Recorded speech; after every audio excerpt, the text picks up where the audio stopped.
My 5-year unrequited love ended because of Ethan's white moonlight. Luna came back half a month ago on the day of fall. I made pear soup for Ethan. Ethan often smokes, and I used to make him honey lemon tea during the spring and fall seasons. Ethan opened the door naked. When the door opened, the smell of the room was ambiguous, and the smell of his body wash was the one I bought with him. I looked down and saw a pair of round-toe mid-heeled shoes, cute and solid. "Who is it?" The bedroom was a sweet, feminine voice. Ethan takes the pear soup from me, looking at me guiltily, but instantly judging the lesser of the two. Delivery. I've known Ethan for 7 years and loved him for 5. Vivian, grew up as what my parents would call someone else's kid best friend.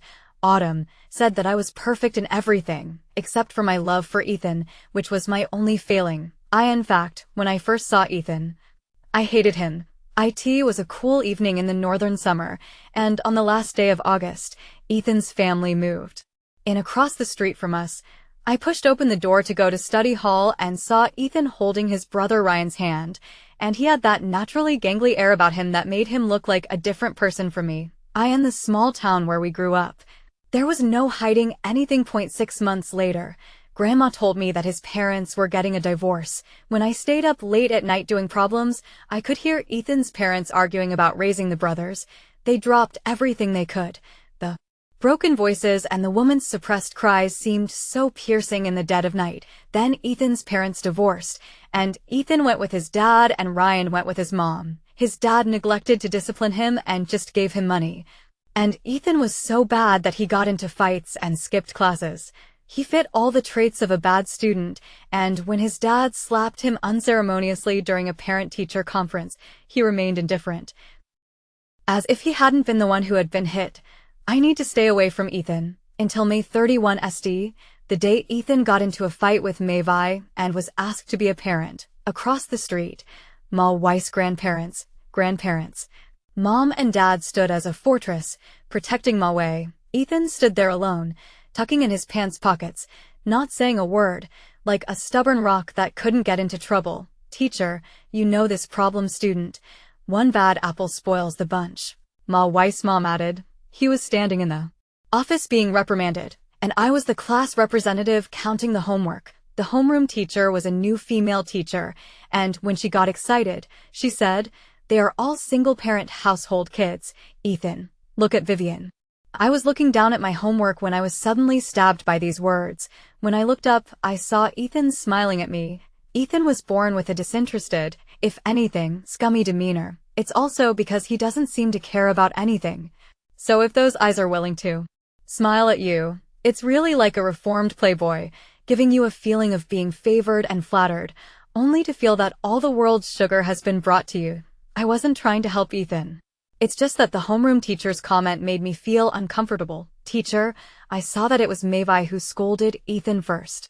I didn't look at Ethan and lowered my eyes to order my homework. The cursing was awful. Not all of it was true. The second half of the sentence was what I said about the homeroom teacher. The homeroom teacher's face didn't look good. And I walked out with my homework in my arms. In gym class that day, Ethan bought 2 fruit popsicles and handed one to me. He didn't thank me or look at me, but just said, "Here you are." The bag of popsicles was in the desk drawer, and I couldn't stop my hand from trying to find out what kind of popsicle it had melted into, and I couldn't figure out how the bag had gone from cold to hot when I touched it. How could his parents not want him? That's how our amazing relationship was born.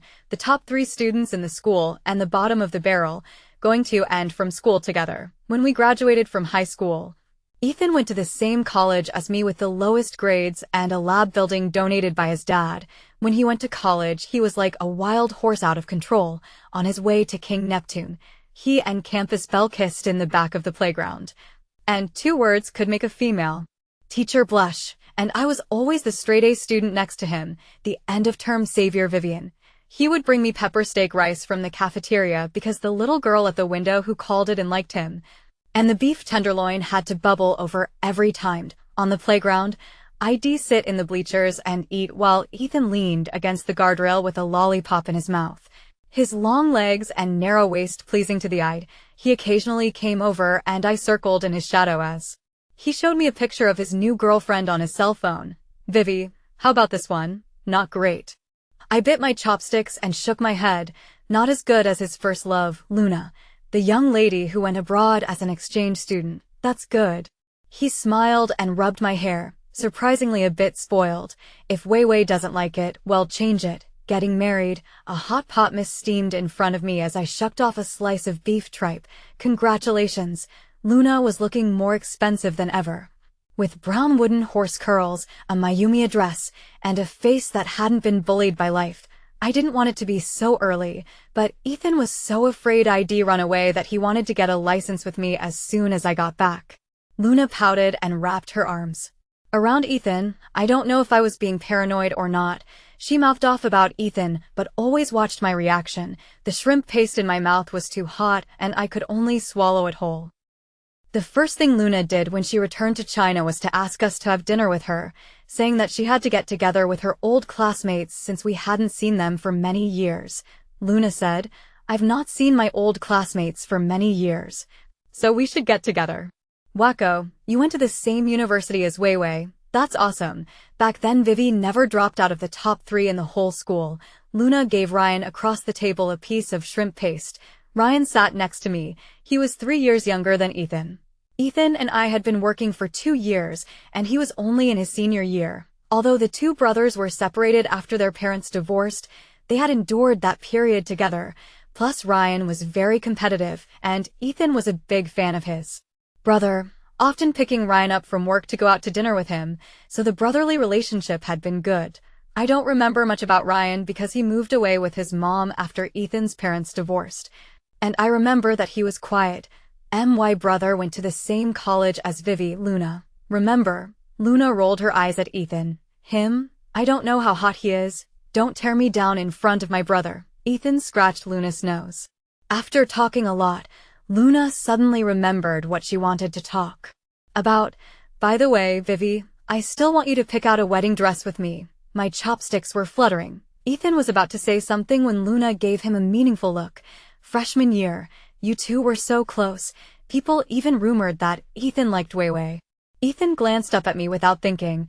How could that be as if he was afraid that Luna wouldn't be reassured? He added another sentence. I don't like her. Although I already knew what Ethan was thinking, hearing it from his own mouth still made me feel a pang of sadness in my heart. Luna smiled in satisfaction, a hint of cunning flashing in her fawn eyes. So, does Vivi want to go see the wedding dress together? You be our bridesmaid. Of course, I only felt a little bit of sourness in my heart surging up to my eyes. I still raised my head and smiled.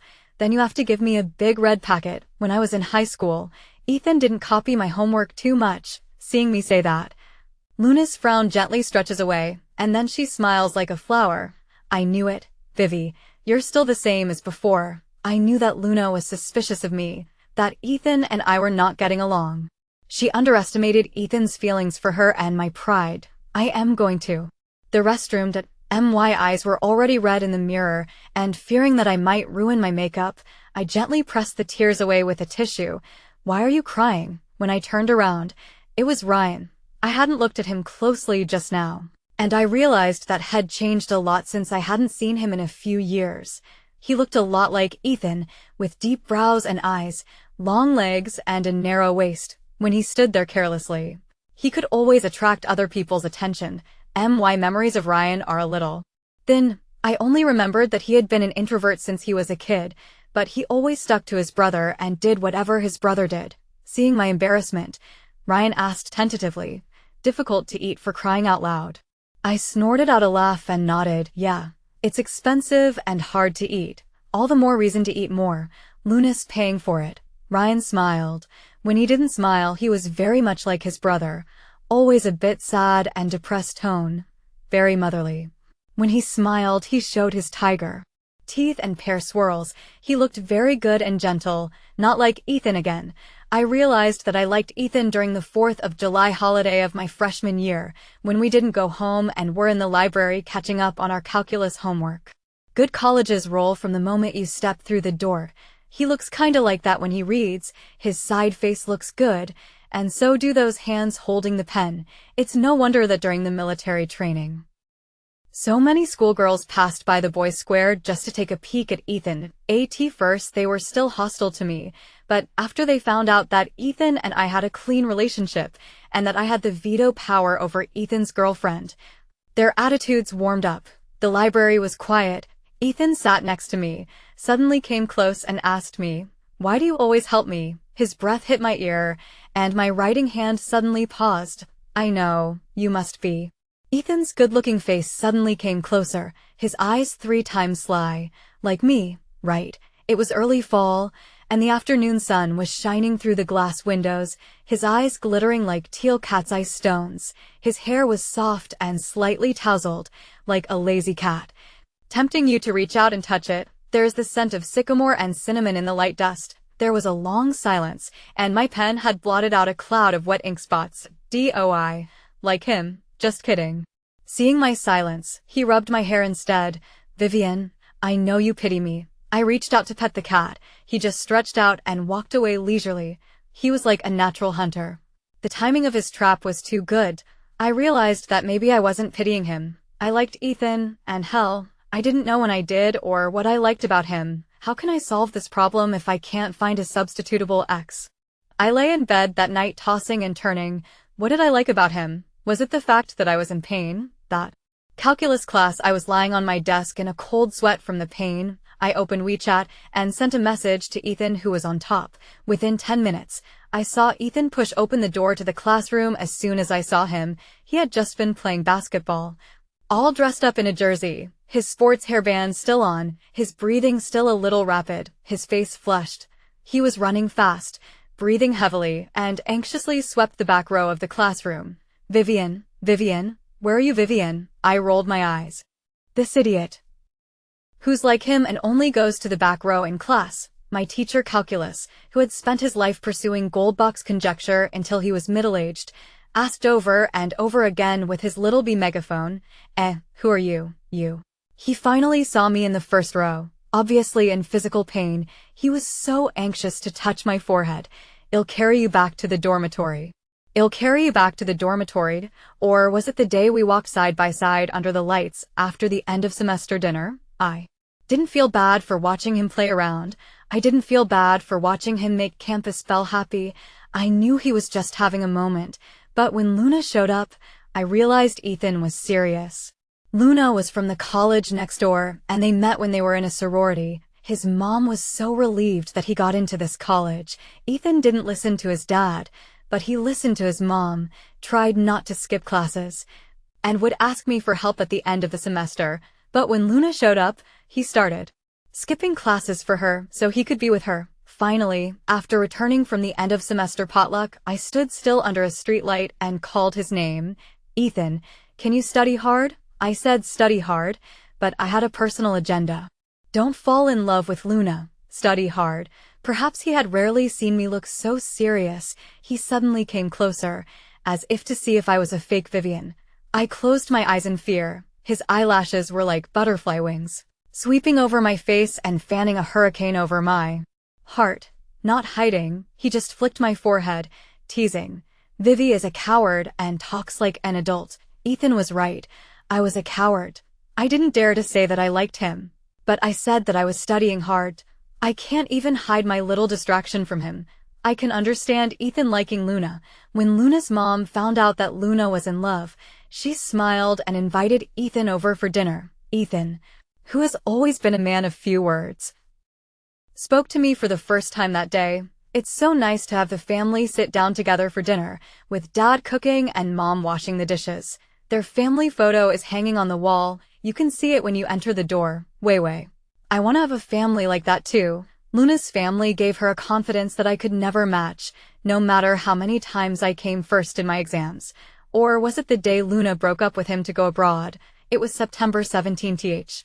Ethan's birthday. It was drizzling on that day. Ethan didn't go to see her off. I didn't know Luna was leaving the country temporarily. We had arranged to go to a restaurant to celebrate together, but I carried the cake alone, waited for an hour, and they didn't come. I was so anxious that I called a few times, but they were all switched off.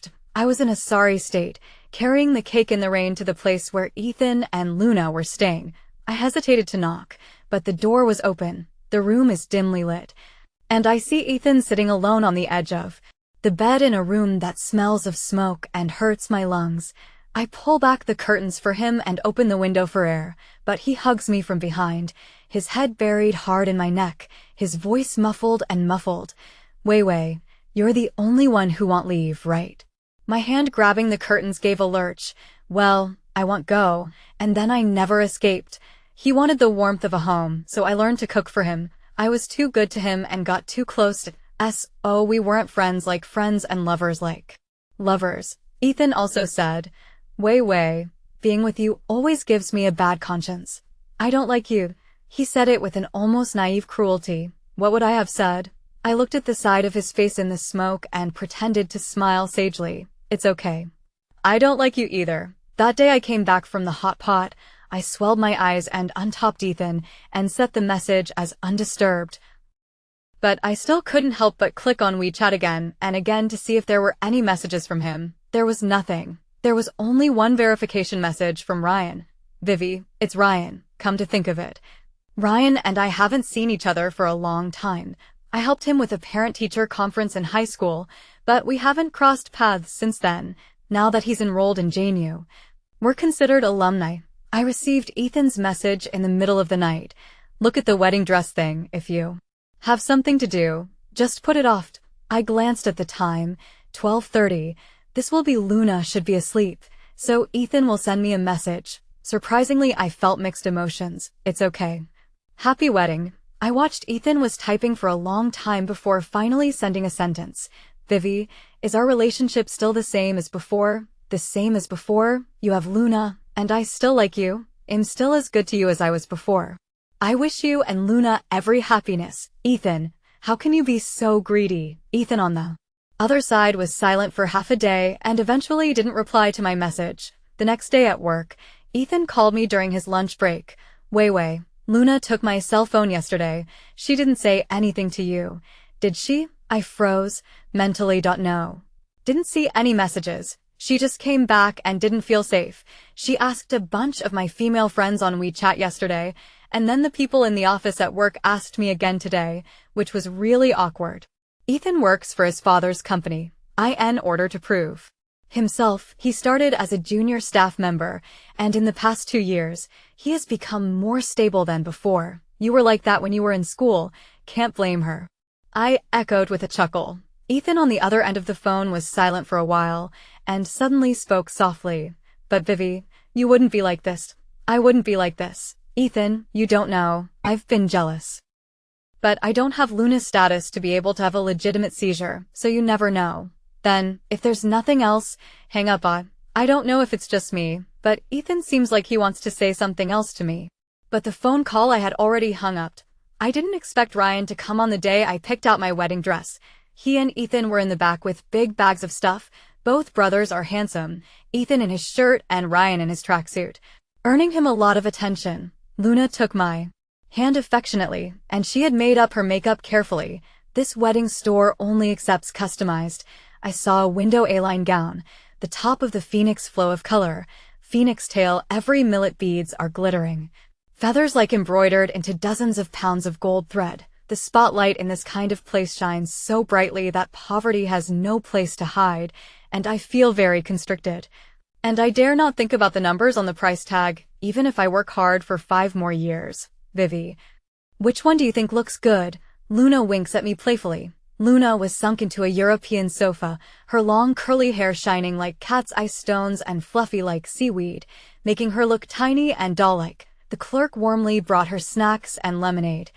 And when she casually pointed out a few of the polarized nails she had just had done, the clerk trotted over to her and prepared them attentively. Many times later I asked Ethan, consciously or unconsciously, what he liked about Luna. He said Luna's long, naturally curly hair felt like a lamb.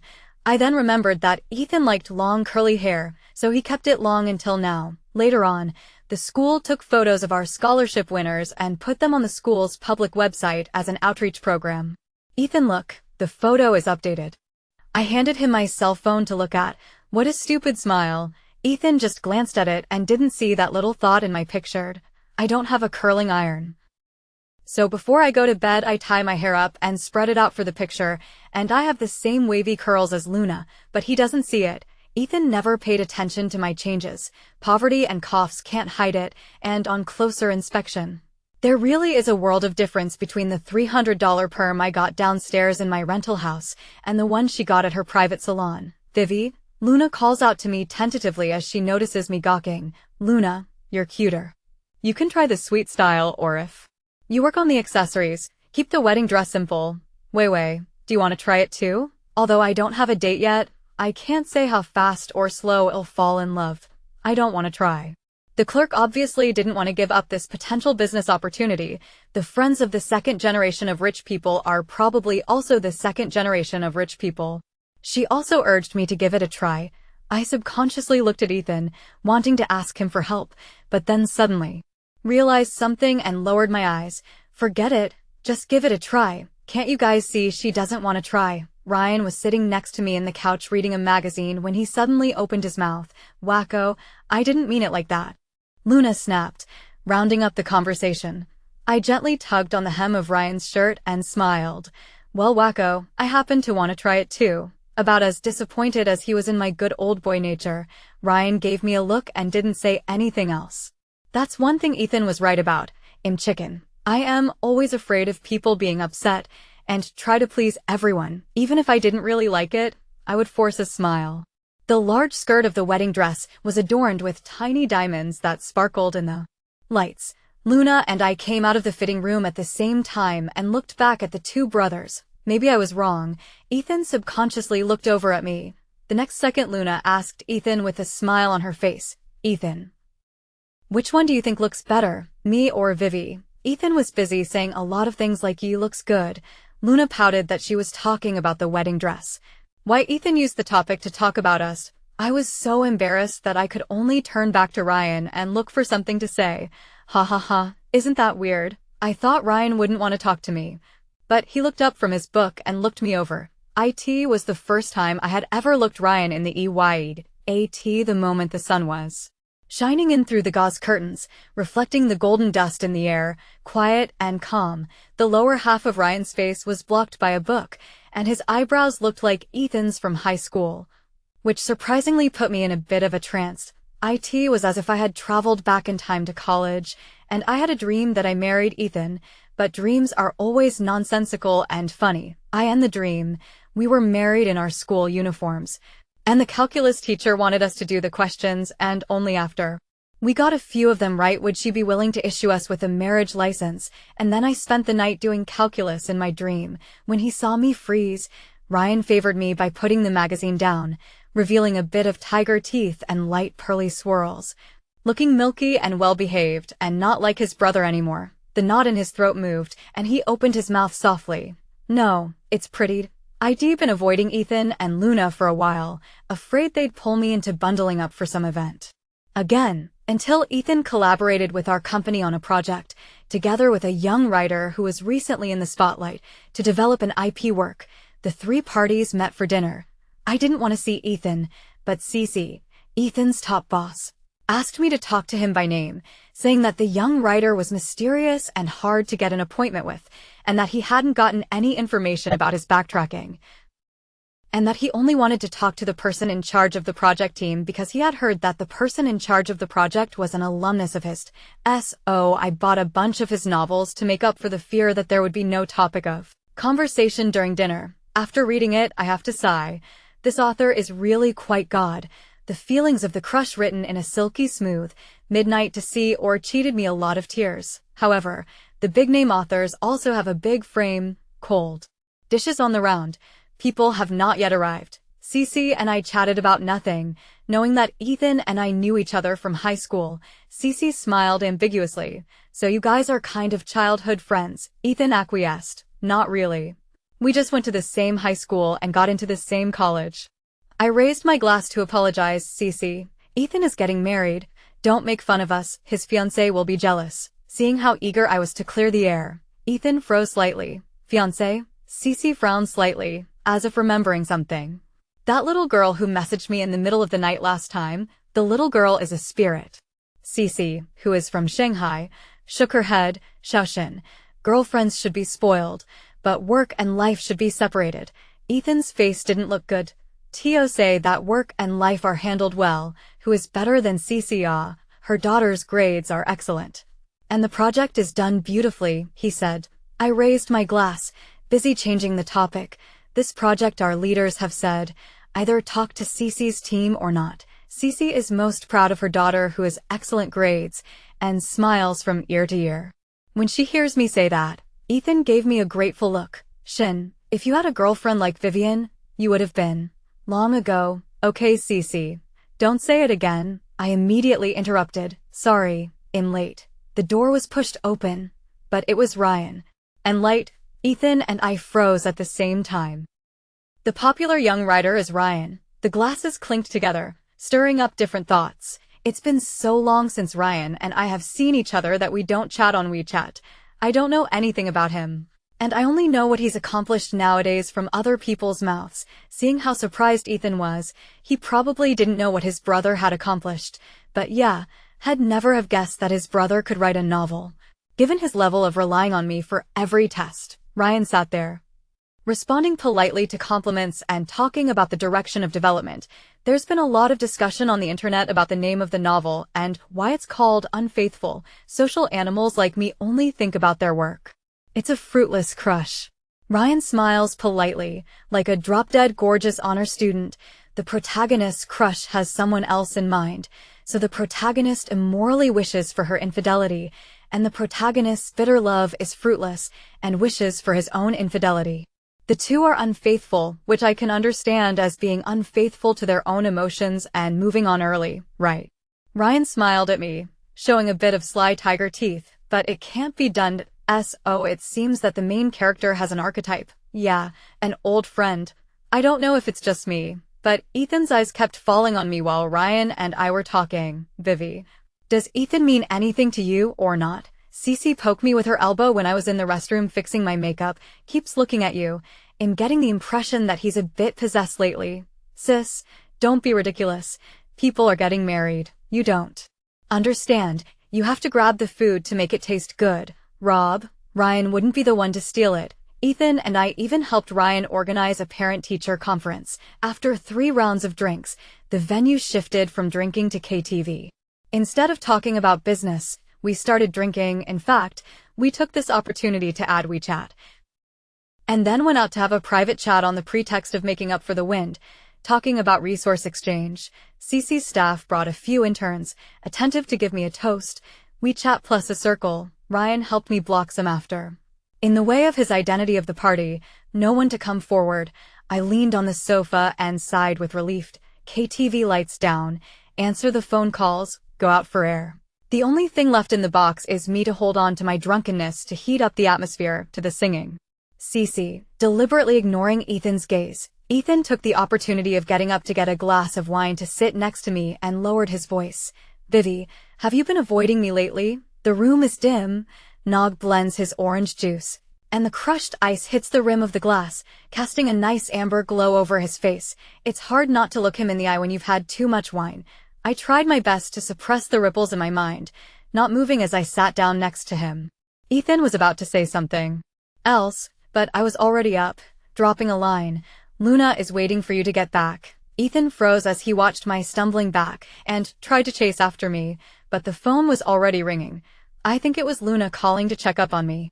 When I got to the restroom, I started crying again. Who am I? Who am I to cry and feel sorry for him? Alcohol and memories came together and made me dizzied. I hated Ethan's behavior, but I couldn't be the kind of person I despised. I tried to dry my tears, but I had just had a little too much to drink and I stumbled a little as I walked. As soon as I looked up, I saw Ethan waiting for me around the corner. I absolutely can't go any closer to Ethan, and I can't let him see me crying like this. Otherwise he'll know that he'll always have a chance with me. I subconsciously try to hide. There's a safe exit next to me, and I want to go down the 3rd floor, make a loop and go through, but I didn't expect to trip behind the door. And I thought I was going to fall, but I was grabbed around the waist. The man smelled a little faintly of smoke, and there was a thin glow of fire on the floor. I looked up, drunkenly. Was it Ethan, or was it Ryan? Sister, be careful. It was Ryan. He has such good grades and looks so well behaved, but he also smokes, learning. He saw my confusion and frankly put away his cigarette case. The window on the safe access door was small, and I caught a glimpse of Ethan asking the attendant about it. About the time he was afraid I'd pass out in the restroom. I subconsciously ducked toward the corner in the blind spot of my vision, afraid Ethan would see me. Ryan surprisingly stayed a few feet closer to me as well. What are you hiding for? I don't want to see your brother. Then why are you hiding? My brother would nag me if he saw me smoking. Really? Really? Ethan the smoker nags him. The corner was cramped, and in my haste to get out, I didn't take my jacket, just a short halter dress, with Ryan's alcohol-soaked body in front of me, and the cold, hard wall behind me. And Ethan was a door away from us. I detected Ethan's eyes resting on Ryan's back, and to him, we probably looked like a pair of wild lovebirds stealing sex. Ryan, your cigarette case is against me. I gently pushed him, but he didn't move. Only muffled, "Sister, don't move." I inclined my head to look at. Through a little light, I saw Ryan's eyes reflected in a wet moon. He opened his mouth. Tiger teeth are also hidden. That's not a cigarette case. I was stunned. My face suddenly burned up, and I didn't even know where to put my hands. Ryan is no longer the little boy I remember. Ethan couldn't find me anywhere. I sent a message to Cece, saying that I suddenly had something going on at home and was in a hurry to get back. You took Davenport? Cece sent me a snickering emoji. Sister nosed. I looked at Ryan next to me and felt a little speechless. Sister, it's so late. The dorm room is closed. Thinking back to 10 minutes ago, Ryan told me with an innocent look on his face. 10 minutes later on the bus, Ryan said that the alcohol was too strong, so he leaned on my shoulder and fell asleep. I don't know if this drunkenness was real or not, but he didn't mind that his shoulder was hurting him. It started to rain, rustling against the windows. The raindrops on the window reflect the neon light, and Ryan's eyes are closed, his eyelashes dark, like a slender black butterfly resting on its back, its wings fluttering slightly as it breathes. His face is still hot against my shoulder, and I can't help but incline my head to look at his sleeping face. He's a good-looking guy, and if he doesn't smile, he really looks like Ethan in high school. Ryan wasn't like Ethan. He was an introvert since he was a kid, and when he was bullied at school, he would only say that he felt. I remember the first time I saw him, it was Ethan holding his hand. He was hiding behind Ethan warily. And he was also a coward like me. I only remember Ethan and have almost no memory of Ryan. Ethan and I were seniors in high school that year, and Ryan chose to live in school because his middle school was far away, and then his parents divorced, and Ethan left with his dad. And Ryan was awarded to his MOM. It was a winter night when I saw him again, sitting on the steps across the street from my house, waiting for his dad to come home from work. Ethan and his dad had moved away. Something no one had told him about. I thought of the hysterical way his mom had cried, and Ryan was probably too afraid to ask. They've moved out. I reminded him kindly.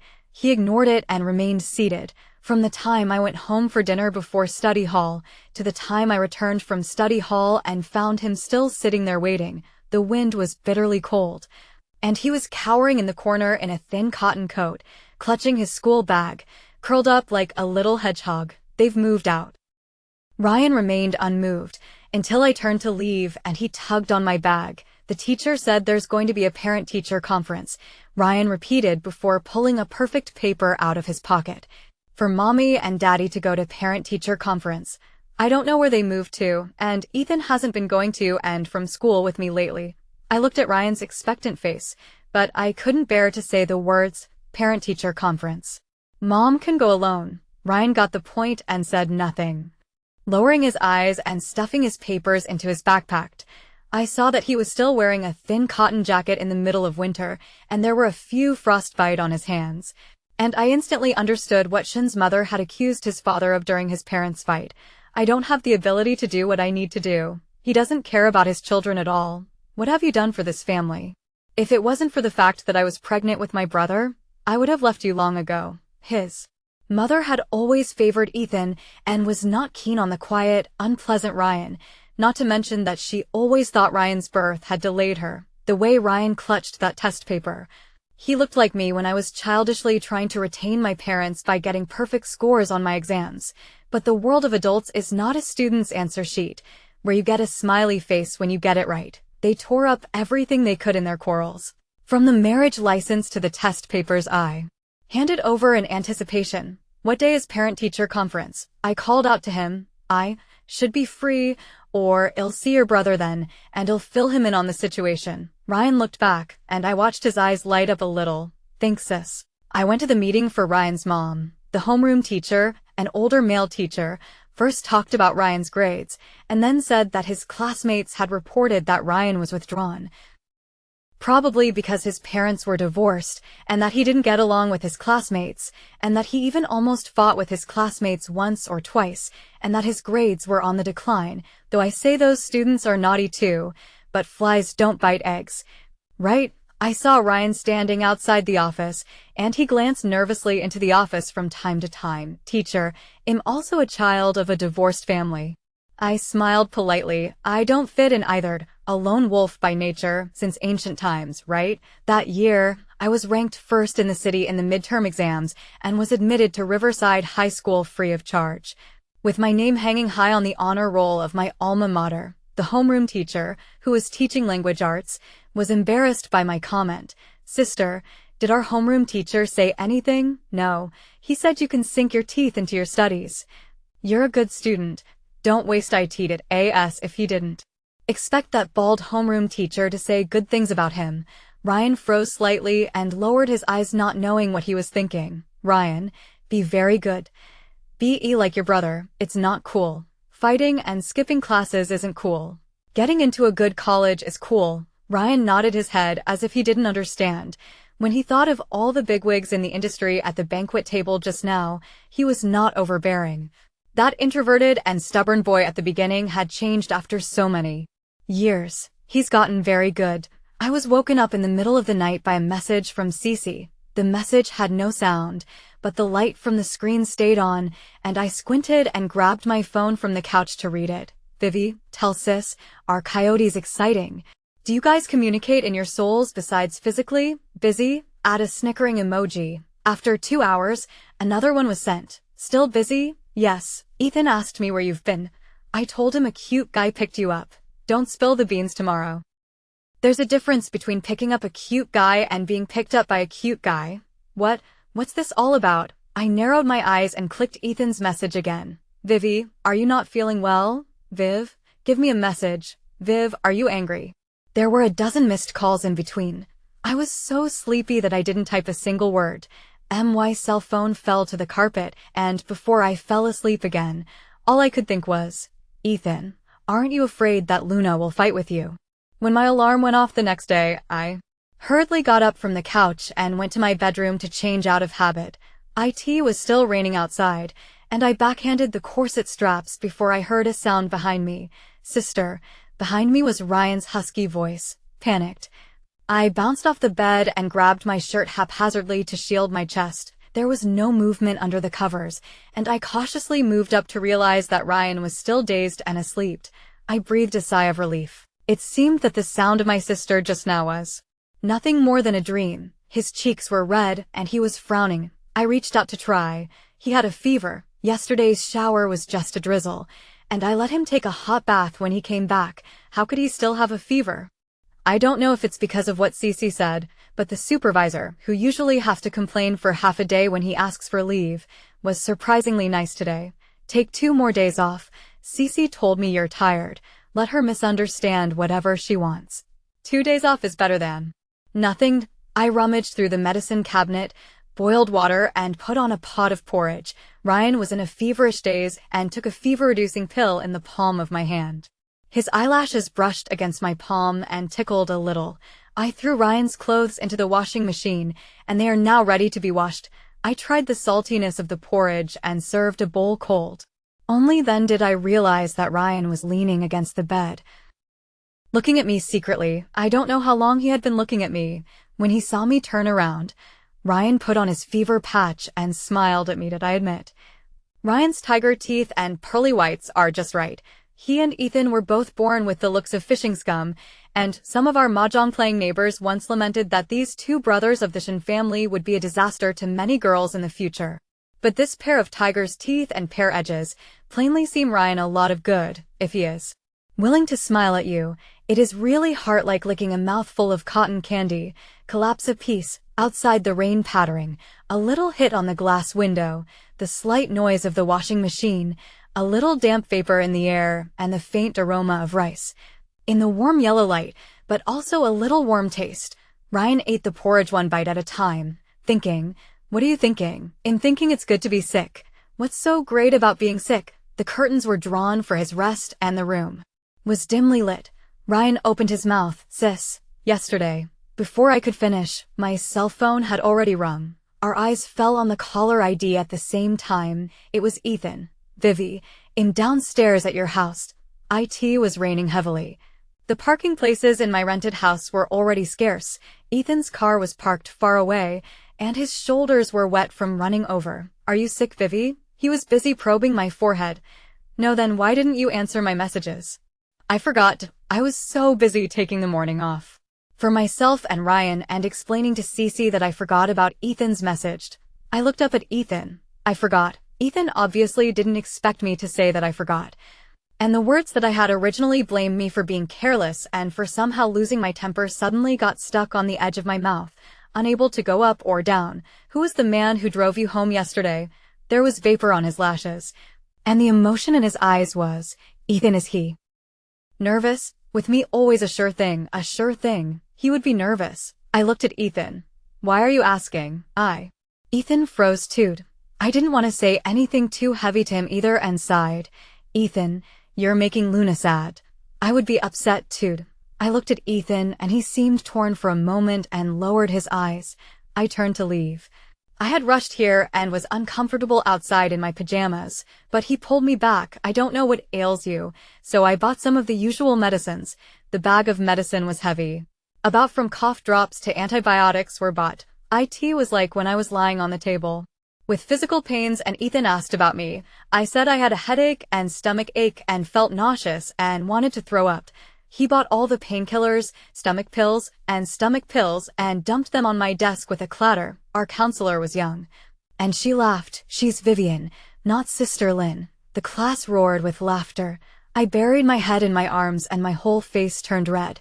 Later, Ethan told me that he had only heard of people having stomach pains, but he had never seen me having headaches, stomach pains, and nausea.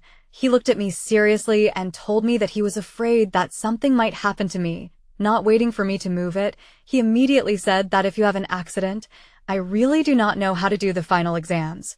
So angry that I tearful whack him. When I think of the past, my tears will fall again. I took a deep breath and turned around. If there's nothing else, I'll take the medicine. You go home early. He grabbed my wrist with a hand that was hot and stubbornly refused to let go. I felt that the one who was sick should be him. After all, this afflicted look he had now was not at all like his usual hangdog self. Vivi, what else? I had a fight with Luna. Why is he telling me this? She searched my cell phone, went through my phone records, and questioned all my coworkers. We were at a KTV that day. And she knew you were there, so she called me dozens of times to urge me to go back, and now she's calling my office every day to check up on me. As soon as I quarrel with her, I will think, if the person beside me is you, will it be much better? I won't argue with him. Just like the last time I made pear soup for him, he was afraid that Luna would be upset if she found out and said it was delivery. It embarrassed me so much and I didn't argue with him.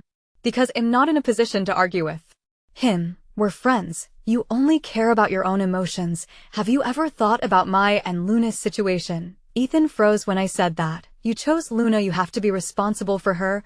You're not being fair to anyone. Ethan, you're an adult. You're getting married. Once upon a time I liked you and was nice to you because you broke up with Luna. I'm hurting myself at best with this wishful thinking, but if I do what I did before, it'll hurt another girl, and I'll look down on myself. Ethan, do you understand? I like you, but I have dignity, and you never apologized. All sorts of emotions came over me, and I pinched my palms, trying to keep the tears at bay. I was in a state of emotional turmoil, and I didn't know how much Ethan had heard of what I was saying. He wanted to say something else, but I had already shrugged off his hand and turned around. Smoke less in the future. It's not good for your health. I probably won't send you delivery anymore. I don't know what Ethan's expression was behind me. I went upstairs. He didn't know how embarrassed I was standing outside the door that day. Listening to Luna complaining about the fatness of this honey lemon tea, Ethan coaxed her to take a couple of bites. And oh, more food. She pouted. Through the door, I heard the sound of something heavy falling into the trash. I stewed that honey lemon tea for 2 hours, and I was afraid it would get cold. So I put it in an insulated bag and took the subway for more than an hour to give it to him. Once upon a time, Ethan always ate it while playing video games, not forgetting to spit on me. Vivian, you don't mind the trouble. I never told Ethan. This is the only surviving taste of home in my memory. When my parents were still married, my mom would make honey lemon tea every time I coughed. My dad would steal it from me, and my mom would tell him he was being childish. Then things changed. They divided up the property and took care of everything that belonged to them, but left me out. After that, no one made me honey lemon tea anymore. Ethan didn't come after me, and I sat on the front steps bawling with a pile of pills in my arms. The saddest thing wasn't the Fast and Furious, it was Ethan's gentleness like a dull knife, pulling back and forth on the heart. He was so focused on his own tenderness that he didn't even think about how hard it was to pull out of my swamp. That's when the door opened instead, and Ryan stood behind me. My baggy corgi pajamas stretched a little funny on him. You saw all that? I pretended to wipe my own eyes. It's hard to see, isn't it? Ryan shook his head, very brave. I saw the fever patch on his head and the sickly look on his face. So I stood up and pushed him back to lie down. Ryan was 54, so I couldn't really push him. I looked up at him quizzically. Why don't you go? Why don't you go back and lie down? You still have a fever. But he lowered his head and wiped away the tears on my face with his fingertips, and his eyes, which were ambiguously filled with the broken moon that night, looked at me earnestly at the moment, reflecting a tear-filled, tiny me. But you're crying. My heart suddenly collapsed. Ryan is cunning. And every time he comes to my place, he always finds a little excuse. Either he left his pajamas behind, or he forgot his keyboard or flash drive. A few times when I went back and saw it was dark, he was sitting on the steps, holding his laptop and waiting for me to come back, and under the light he looked up at me, like an abandoned dog. My heart was soft and I gave him the spare key by magic. Since then, I've come home to a prepared meal on the table, folded clothes on the bed, and, if I'm not there, his sticky note on the fridge, bugging that there's fruit in the fridge. Ryan is like a domestic helper. He knows how to live at home. The fruits are always washed and clean. The vegetables are neatly packed in the fridge. Even the supermarket sale time is very precise. He dragged me out to go out for a shopping spree on weekends after work. Ryan returned home with a large bag, urging me to take a shower first. When I came out of the shower, I could already smell the aroma of food. The fruits were neatly packed on the fruit plate. The newly bought clothes were washed and dried. The dolls were lined up on the sofa, and Ryan was wearing an apron, bending down to watch the fire of the stewed pig's feet. Everything in front of me was so much like my dream home. Seeing me standing in the doorway rubbing my hair, Ryan froze for a moment and quickly responded by smiling at me. Sister, just a little longer, and we'll be ready to eat. It was as if something gently poked me, making my heart soften. At first, I didn't believe he could cook, until he brought out a colorful and fragrant 4 dishes and 1 soup. Really know how to cook? I bit my chopsticks and inclined my head to look at him. If you don't know how to cook, you'll go hungry. I suddenly thought of the time I heard Ethan say that his mom had remarried again, so Ryan should have suffered a lot. We used to lean together to watch movies on weekend nights. Ryan picked comedies, and every time we got to the punchline, Ryan subconsciously glanced at me. He was afraid I wouldn't laugh. It was about those experiences as a kid, and he was as good at reading people's faces as I was. We collapsed into a fit of laughter a few times, kicking over empty wine bottles and reaching out to whack each other in the confusion. The fun was interrupted by a phone call. The projection showed an incoming call from Ethan. My smile froze at the sight of Ethan's name. I hesitated to answer the phone, but Ryan rang off the caller for me. The projection cut off the signal and the wall briefly jumped to a white screen before falling back into darkness. He always broke your heart. Ryan bit his bottom lip and opened his mouth softly, right? Uh-huh. The atmosphere lapsed into silence. Another call came in and he wouldn't die. I don't know what to do. What if something happened to Ethan? What if something happened? Hesitation was the answer. And Ryan's eyes, which had been smiling, dimmed a little. I didn't dare look into Ryan's eyes. Pick it up.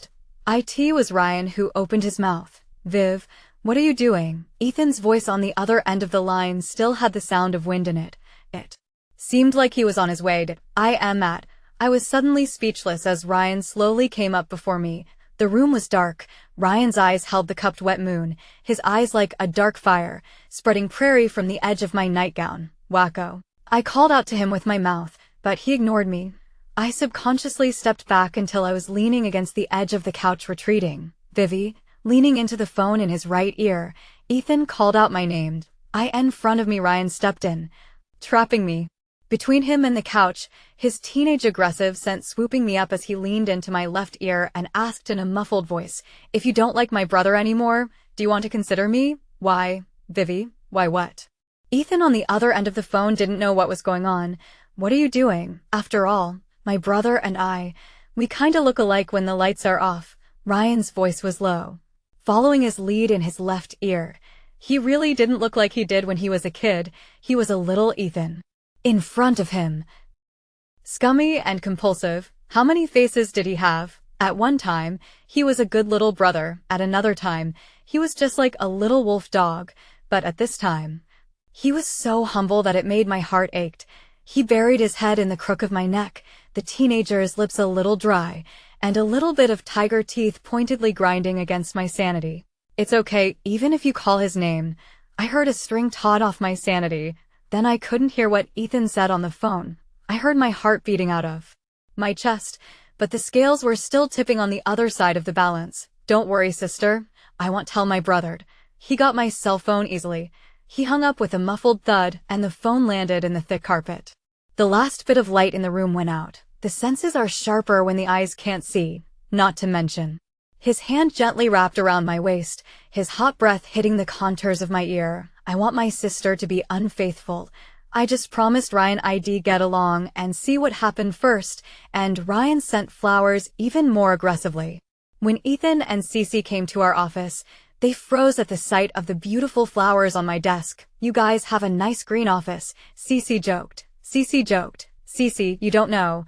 There's a young man chasing after our team leader Weiwei. He's so cute and milky if my boyfriend is half as handsome as he is, I would agree to play games every day. Weiwei, when are you going to say yes to him? Cece came closer to look at me. I didn't realize it before, but Vivi is really a gentle beauty, so she's in love now. We're in a meeting. I coughed lightly. Stop it, TSK. The team leader is blushing. I subconsciously touched my face, but I realized that Ethan was looking at me, and when he saw that I had changed my hairstyle, he was slightly stunned. That day when I went shopping with Ryan, I cut my long curly hair from the past few years and did Wendy's head, sharp suit, bean paste color lipstick. This kind of royal sister image is also more in line with my current position. I have delicate features and a small face, so this haircut shows off my temperament. Ryan said so. Ahem, it's time for a meeting. Who's going to say anything else? All of you. After the meeting, Ethan stopped me. Weiwei, I want to talk to you. The wedding is approaching. Have you come to ask for money? Ethan wanted to invite me to the cafe on the 13th floor for coffee. I made 2 cups in the pantry and casually handed over a disposable paper cup. Let's talk here. I have a meeting later. He froze, not expecting me to say such a thing, after all. I had never turned him down. It's been 2 months since we've spoken. I leaned on the balcony, the December wind ruffling my hair behind my ears. The neon lights lit up in the distance, and the evening breeze brought a cold winter chill. Ryan didn't have class this afternoon. What would he cook? I used to stick to him.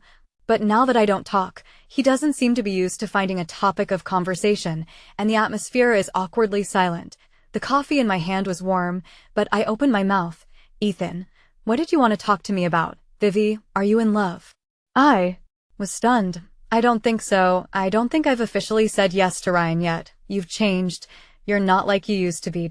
I don't think I've noticed. I don't think I've noticed, but I've been in a much better mood lately, like the sun is shining all day.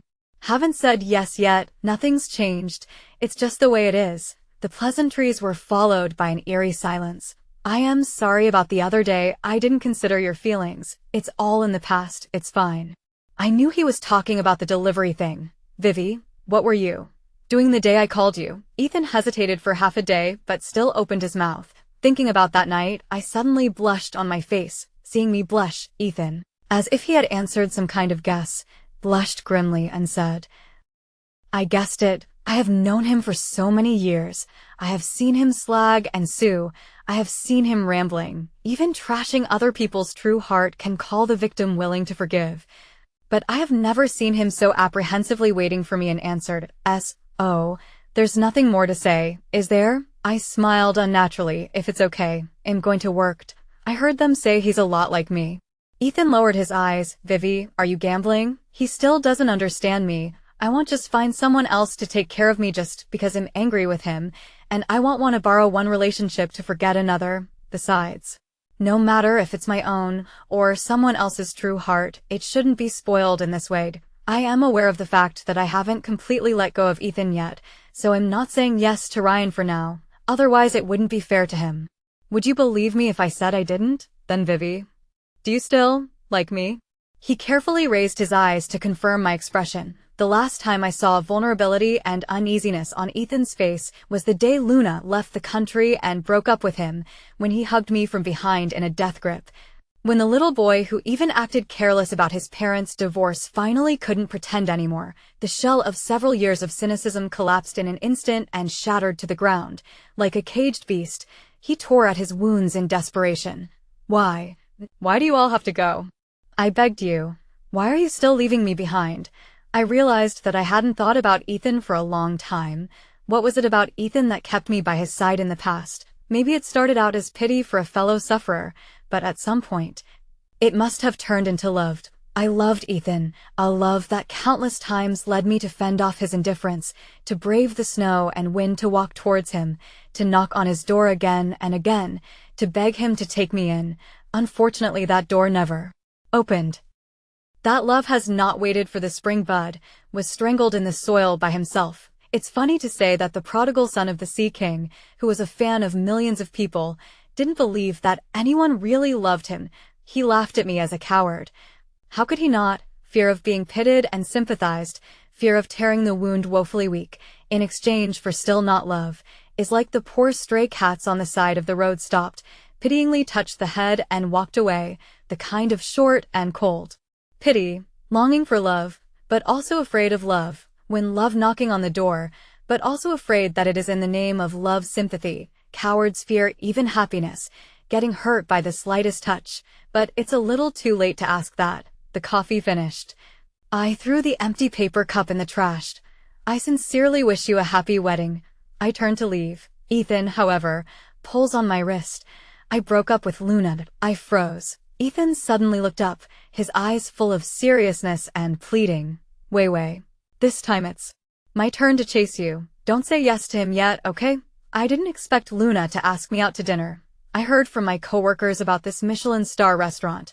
It's limited to members only, and it's Chinese food. In that case, the security should be good, probably no fear of life. Don't have to worry about like Western food. She was angry from the bottom of her heart. Grabbed the dinner knife to give me a white knife in red knife out. The waiter took me into the private room. Luna is sitting by the window. She's quieter and a little more haggard than before, and as I take my seat, she smiles at me. A forced smile. Seriously, she was still pretty when she wasn't targeting me for Ethan. I don't really hate Luna. I don't hate her for forcing me to try on wedding dresses, but after she stopped loving Ethan, I realized that she's like a proud little peacock, and the worst thing she can think of is to open her screen to me, to shock me. She's kind of cute when you think about it. You look much better than you used to. Luna smiled at me at S.O. Do you? This kind of polite talk is better than plain water. It's meaningless. Come on, enough with the pleasantries. Jump off, Ethan. We've known each other for years. Luna took a deep breath and tried to pull a smile, but it just didn't look good to me. Sorry. Luna saw my wariness and pursed her lips. I still feel sorry for you when I finally have to go. When I was with Ethan in college, I was guarded against you. I thought you had good grades and stuck up for Ethan. Like the kind of green tea girl second in novels with a heart of gold. IT doesn't matter. Anyway, did not cause any substantial harm, only always in Ethan's birthday, stimulate me to call us together for dinner. But I was poor at that time. The heart of the heart is difficult. The meal is still to eat. If you are just good. Ethan see through your true face, found that I am his true love. We married. The novel will be the grand finale. She lowered her head, her fawn-like eyes red for a moment. But you're not, after I fell in love with him, you don't talk to him much. I was suspicious at that time, always checking his cell phone. In fact, I would like to find some kind of clues. And he had a big fight, forcing you guys to break off the relationship. But there was nothing, from the time we fell in love to the time we broke up. You never once took the initiative to look for him. Really? Why aren't you a bad woman? Hate it. I listened quietly to her pouring out, reached out and handed her a tissue. She took it and wiped her tears and eased her emotions. Actually, I know. That honey lemon tea wasn't delivery, and I know you're out there. My hand stalled. I thought you were shamelessly clinging to Ethan when I got back. But then I realized after a few tries that you're not like that. I am not trying to make things difficult for you. I'm just afraid. I actually envy you. It's like you're irreplaceable in Ethan's place. When we were in school, there were a few sisters who gave you a hard time because of Ethan. You don't know that Ethan turned pale when he heard that you were blocked in the toilet. We were on a date, and he left me and ran off. I didn't have my wallet and my cell phone was out of battery, so I shamelessly borrowed a charger from someone to wait for it to turn on. It was embarrassing as hell. I vaguely remembered that something like that had happened. Actually, I had a feeling at that time that Ethan would like you sooner or later, or maybe the person he likes is you all along, but he doesn't want to admit it. Avoidant attachment style. I studied psychology abroad. I know a little bit about it. Just as I guessed, I was dumbfounded. And that wedding dress fitting, when you came out, I saw that Ethan subconsciously looked at you. Luna's eyes got wet again. I don't want to be a jealous woman. Bridal portraits took so many pictures that day, but he chose the one with your back in it and made it his phone screensaver. When I came out of the shower and looked at him from behind, he zoomed in on his phone screen and looked at your back in that photo. He was so serious that he didn't even realize I was behind him. I had a big fight with him. I left my relatives and friends abroad for so many years. I pushed for such a good offer, which I had dreamed of, but Wei, I really have a hard time. Loving him is really hard. She flopped unimaginatively on the table and bawled. Luna, don't guess me, I emphasized as I reached out and took Luna's hand in mine. As far as I can tell as a bystander, Ethan really likes you. Maybe once, but not anymore. I was too silent to answer. Isn't there anything you want to tell me? Luna wiped her tears and pouted. I've said so much. Suddenly I can understand Ethan likes Luna, such a quirky girl. In my place I also like. Then, thanks for the hospitality. Next time I'll treat. Luna was amused by me, but soon fell down again. Next time, I don't know when it will be. I probably won't come back. I don't think I'll come back because there's no one else worth coming back for, after dinner. We walked slowly along the river. The evening breeze blew on our faces. Luna looked at me sideways and asked tentatively, Vivi, if he repents, will you stay with him? It was already the dead of winter, and the air was so cold that when I took a deep breath, my lungs felt like they were going to freeze. I was walking on the footbridge when I suddenly thought of the avoidant attachment style I had just searched for on the subway. Ethan matched almost every one of them. Fear of overdependence, avoidance of intimacy. Won't trust a loved one. If that was a family reason, what about Ryan? Just as I was thinking about it, Ryan's phone call came. Sister, where are you? What's wrong? Did Luna give you a hard time? No, you've been watching too many TV shows. Wait here. I just got out of class. I'll take a cab. After hanging up, Ryan called me back, a little embarrassed. I was in such a hurry. I forgot to ask you where you were. I am almost home. After hanging up the phone, I laughed at Ryan's avoidant attachment style. I think he only has an attachment personality. When I got downstairs, I realized Ethan was standing on the curb in the neighborhood waiting for me for who knows how long, under the streetlight. Ethan was wearing a scarf, long legs and narrow waist, leaning against the car holding a bouquet of bright yellow roses. Just standing there could make people brainstorm a paragraph of bossy text. "Ethan, what brings you here? Passing through. Came to check on you." Ethan handed me the flowers. I took the flowers and realized that he had a burn on his hand. "How did you get it?" Ethan didn't say anything, but he brought out an insulated bag from the car. I went back to open it and realized that he was learning how to make porridge. He looked at me carefully. "Can I come up?" I suddenly felt a bit of mixed emotions. It's been over a year since I moved here and Ethan hasn't been to my house. A few times when the news of murdered women living alone came out, I invited Ethan over to hang out and create the illusion that I was living with my boyfriend, but Ethan always said he wasn't available. Nowadays, however, he was careful to ask for my permission. I turned on the lights, a warm yellow room. Just like you said before, install a projection, plant a few pots of flowers, and put a fortune cookie on the door. Hearing him say that made the atmosphere a little lighter. I easily freed a vase and put the yellow roses Ethan gave me in it, then put the thermos up and told Ethan to find a place to sit casually. And as soon as the words were out of my mouth, I remembered that there was a couple's color-coordinated switch Ryan had bought on the bedroom couch, and a wide men's t-shirt in the sun on the balcony. Sure enough, Ethan's face didn't look good, until he saw the square box at the foot of the bed and froze slightly, and I followed his gaze. That was Ryan bought, not used, just unpacked.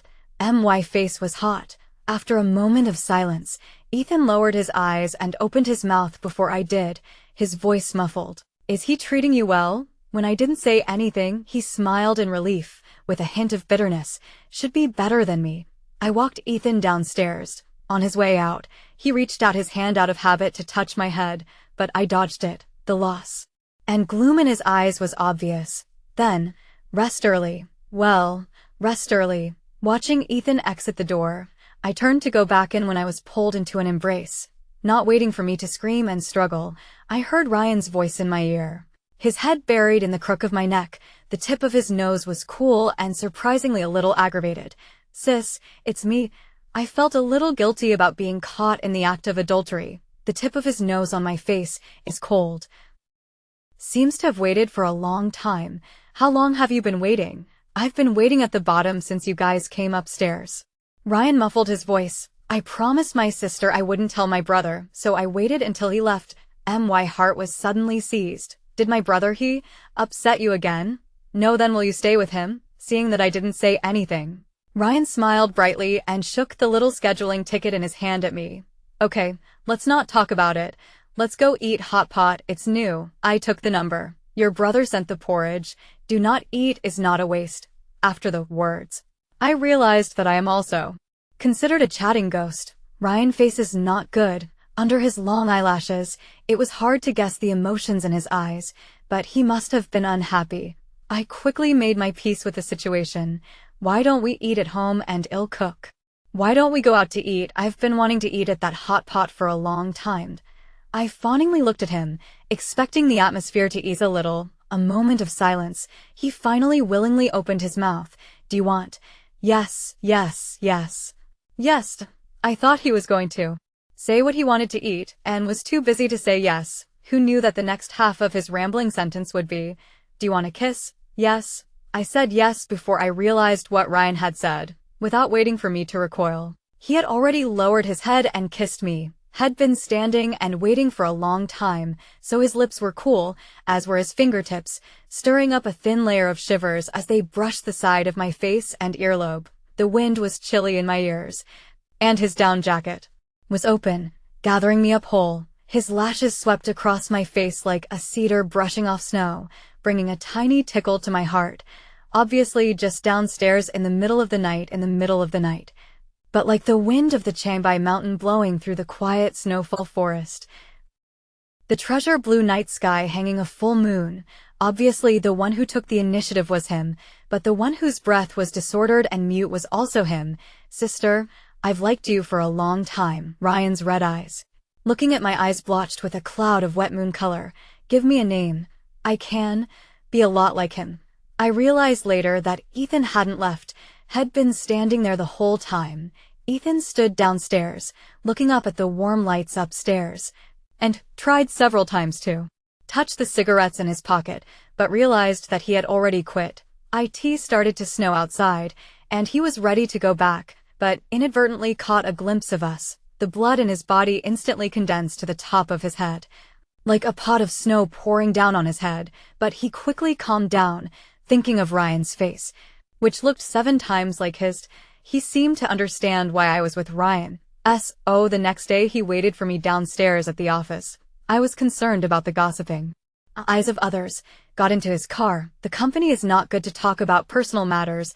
I want to talk somewhere else. The roses on the passenger side were lush. The flowers were carefully tied with black velvet, and the foiled greeting card was hidden under a black veil. He never knew how to please a girl, as if he had no idea how to do it. The car was parked in the parking lot in front of the university, about as quiet as it was cold. And even pedestrians were rare. I know you're with Ryan. I admitted it.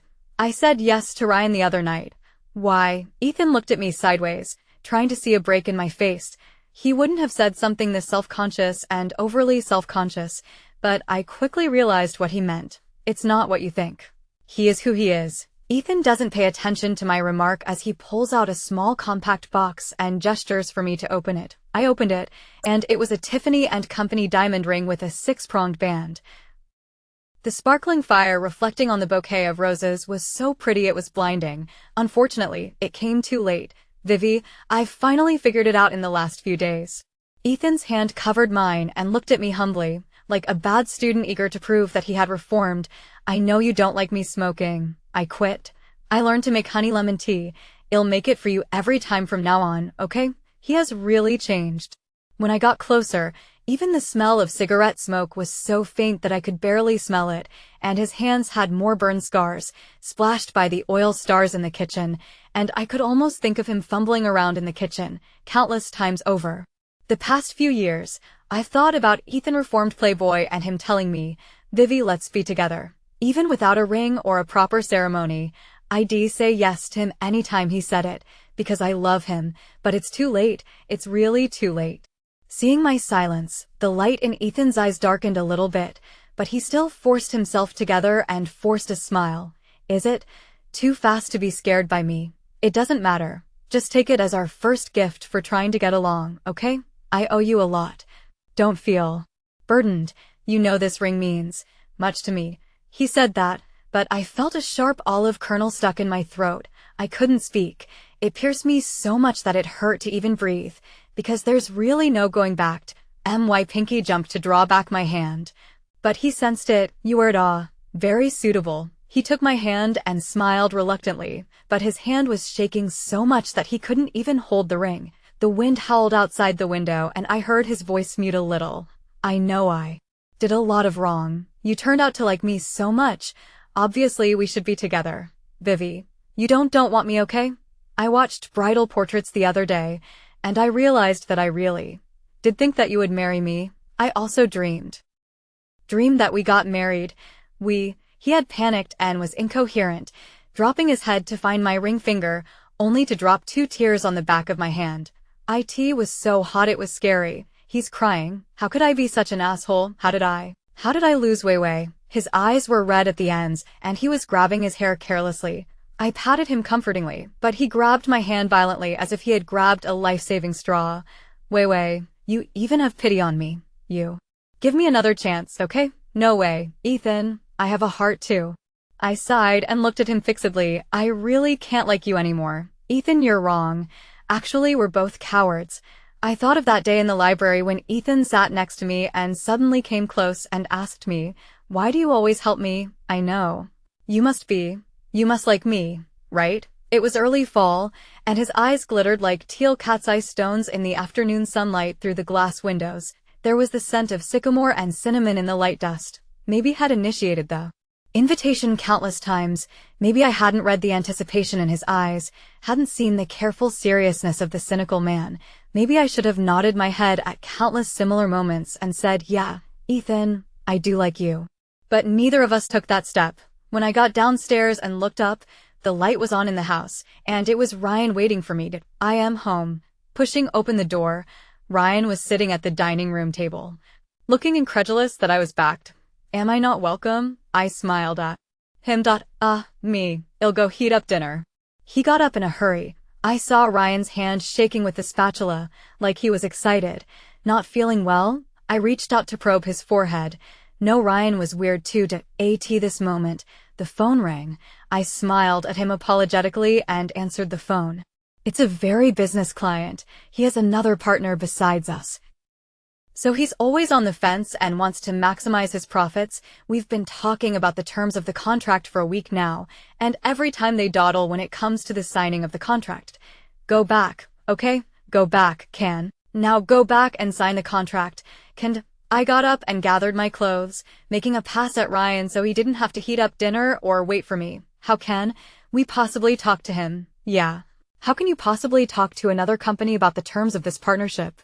Although it's similar, it's not the same at all. Although the core terms are similar, the direction of research and development is not the same at all. I stumbled into my shoes as I made the call, but as I was about to push the door out, I caught a glimpse of his very forlorn expression. That one expression instantly pulled me back to the night Ryan waited outside his house in middle school. He stubbornly waited for family members who wouldn't be coming back and wouldn't listen to anyone who tried to talk him out of it. Why did he have that look on his face? I copped to saying I was out the door and hung up. Ryan. I called his name tentatively. What's wrong, sis? Ryan almost reflexively raised a very piercing smile, deliberately showing a bit of pearly whites and tiger teeth. Go ahead. I'm okay. Something wasn't right. He wasn't right. What's wrong? He began to pack things in a bit of a panic, but his hands were so busy that he didn't even hold a casserole steady. And a pot of raw congee spilled over, splashing on the back of his hand, instantly starting a blister of prairie blisters. It's okay. Ryan only lowered his head to clean up the porridge and debris on the floor, as if the burn was not on the back of his hand. I hurriedly dug out my medical kit and forced him to sit on the sofa to help him treat his burns. Sister, it's really okay. His other hand gently helped me pin my broken hair behind my ear, still smiling so hard. Don't keep him waiting too long. My hand froze with the iota 4. Ryan couldn't have misunderstood, could he?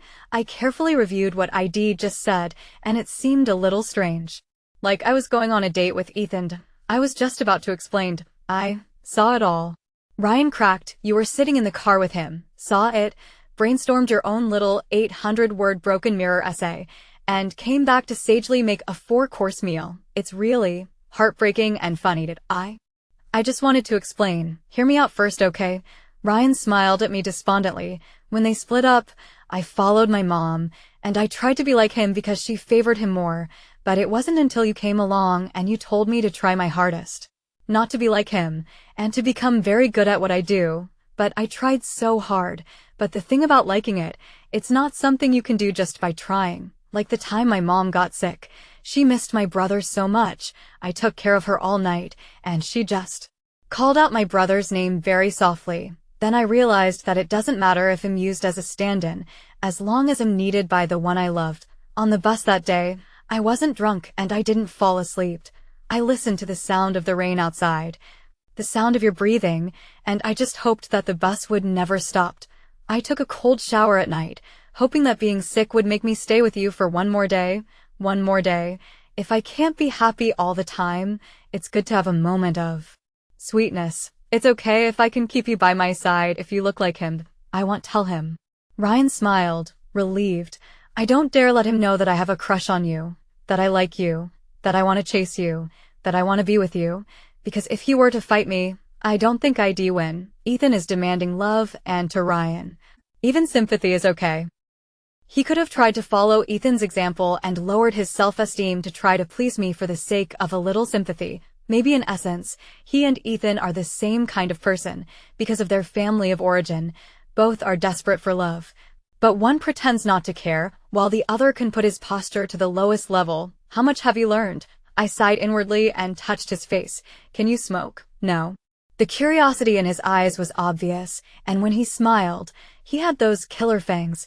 But I'm learning. Don't learn, okay? He glanced at me and asked cautiously, "I think he's been waiting a long time for this." I dialed back the phone in front of Ryan and put him on speakerphone. "We still have to think about the signing. Let's talk about it at the company meeting tomorrow." I'm already off work. I watched Ryan's face change like a light. "My phone just hung up," he asked tentatively. "Did just talk about work, Ryan? Could you be a little more explicit?" The corners of his mouth were clearly grinning to the ceiling. "It's when I said that," he picked me up in his arms. "Hey, you asshole, let go of me. Your hands, don't let go." He buried his head in my hair. I suddenly thought of the last time he and I went to the supermarket and pretended to be scum like his brother, picking a box from the flowery packages at the counter and tossing it into the shopping basket carelessly, laughing as if the scum is very skillful. I caught him hiding on the edge of the bed, studying the instructions. Before my mind could wander any further, he kissed me. Noticing that I was lost in thought, "What are you thinking about, Ryan? The one who said it was okay to be a body double and didn't even mind if I thought of him as Ethan," the misty moon in his eyes covered with another layer of vapor. Biting his lower lip in a stoic manner, "If you regret it, you can still stop." In the darkness, all senses sharpened, and his unease and elation were transmitted to me through his fingertips. Cowards are scared even when happiness knocks on their door. I hooked my arms around his neck, responding to his apprehensive kiss. "Love me well, Ryan." I simply knocked over all the years of hard work and crush and lay down in a raging drunken stupor of love, fingers intertwined, hearts in the air, beds scribbled in a mess.